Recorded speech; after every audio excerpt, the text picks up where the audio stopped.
میری عمر 17 سال ہے اور 3 سال پہلے میری ایک ٹانگ پر پھلباری ٹائپ چھوٹا سا نشان ظاہر ہوا جو آہستہ آہستہ پورے جسم پر پھیلتا جا رہا ہے. اس کی وجہ سے بڑا پریشان ہوں, اس کا کوئی علاج بتا دیں.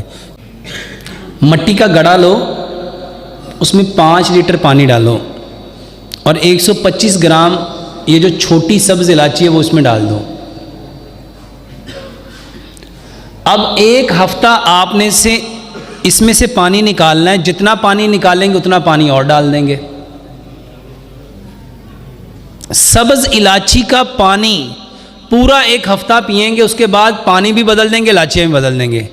4 ہفتے لگاتار پیو.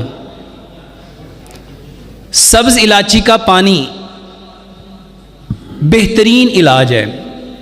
اس کے ساتھ آج کل باتھو آیا ہوا ہے, باتھو کا پانی نکال کے لگاؤ, بہترین علاج ہے. اور اس کے ساتھ اگر پھلبیری تھوڑی سی ہے, زیادہ جگہ پہ نہیں ہے, تو رات کو کیلے کے ساتھ اپنے دانت صاف کرو اور صبح اٹھ کے